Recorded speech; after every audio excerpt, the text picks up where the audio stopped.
नमस्कार दोस्तों, exam nucleus channel में आपका स्वागत है। तो चलिए शुरू करते हैं 15 मई 2026 के करंट अफेयर्स के क्वेश्चन। तो यह है क्वेश्चन नंबर 1। हाल ही में आयोजित कलाम एंड कवच 3.0 का मुख्य विषय क्या था? तो इसका मुख्य विषय था टेकिंग जय फॉरवर्ड विथ I2। इसका डिटेल देखते हैं। कलाम एंड कवच 3.0 का आयोजन नई दिल्ली के मानेक शॉ सेंटर में किया गया। इसका मुख्य फोकस रक्षा परिवर्तन, डिफेंस ट्रांसफॉर्मेशन, एआई, युद्ध कौशल, स्वदेशी रक्षा उत्पादन और तीनों सेनाओं का एकीकरण पर रहा। तो ये था इसका डिटेल। दूसरे क्वेश्चन को देखते हैं। जय का पूर्ण रूप क्या है? JAI।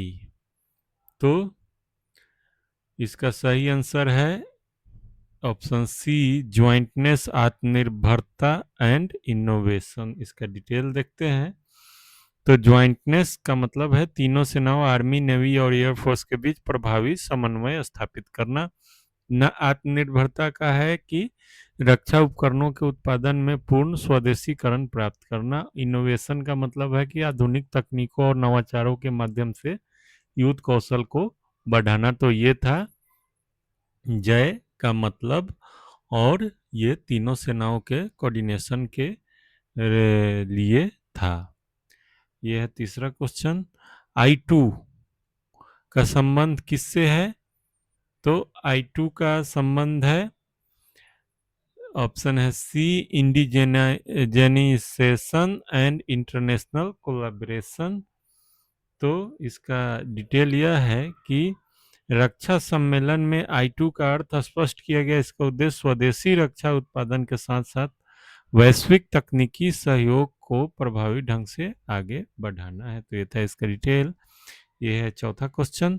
हाल ही में सुप्रीम कोर्ट ने किस वाहनों में पैनिक बटन और VLTDs अनिवार्य करने पर जोर दिया है? तो ये सार्वजनिक सेवा वाहनों पे इसके लिए जोर दिया गया है सुप्रीम कोर्ट के द्वारा। तो सुप्रीम कोर्ट ने राज्यों को निर्देश दिया कि बिना VLTD और पैनिक बटन्स के किसी भी सार्वजनिक वाहन को फिटनेस प्रमाण पत्र या परमिट न दिया जाए। यह कदम महिलाओं और यात्री सुरक्षा सुनिश्चित करने के लिए उठाया गया है। तो ये था इसका डिटेल। ये है पांचवा क्वेश्चन। VLTD का पूर्ण रूप क्या है? तो इसका पूर्ण रूप है कि व्हीकल लोकेशन ट्रैकिंग डिवाइस। यह एक GPS आधारित प्रणाली है। यह वाहनों की रियल टाइम स्थिति पर नजर रखती है और संकट की स्थिति में नियंत्रण कक्ष को अलर्ट भेजती है। तो यह महिलाओं की सुरक्षा के दृष्टि से महत्वपूर्ण है।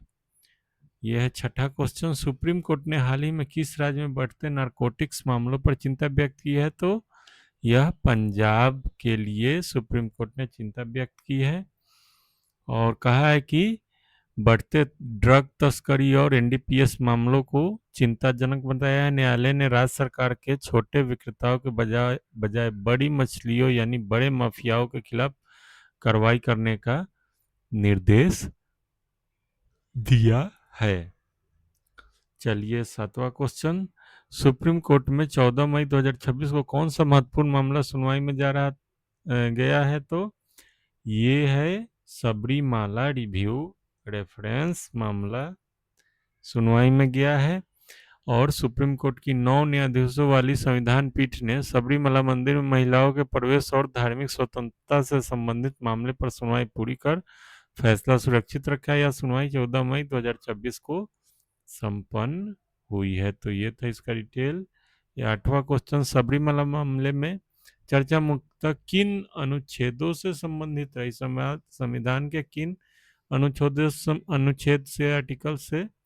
तो अनुच्छेद 15, 16, 25 और 26 से संबंधित रही। आर्टिकल 15 और 16 क्या कहता है कि भेदभाव के विरुद्ध समानता का अधिकार और सार्वजनिक स्थानों पर प्रवेश, ये आर्टिकल 15 का है। आर्टिकल 25 क्या कहता है? अंतरात्मा की स्वतंत्रता और धर्म को अबाध रूप से मानने का अधिकार, ये आर्टिकल 25 में निहित है। और आर्टिकल 26 कहता है धार्मिक कार्यों के प्रबंधन की स्वतंत्रता और सामूहिक धार्मिक अधिकार। तो कोर्ट ने धार्मिक स्वायत्तता और व्यक्तिगत पूजा के अधिकार के बीच संतुलन पर चर्चा की है और अपना फैसला सुरक्षित रख लिया है। तो ये था इसका डिटेल। इसका टेलीग्राम लिंक से पीडीएफ डाउनलोड कर सकते हैं। और आप लोगों का बहुत बहुत धन्यवाद वीडियो देखने के लिए। और आप से रिक्वेस्ट है कि चैनल को सब्सक्राइब करो, वीडियो को लाइक और शेयर करें। Thanks for watching.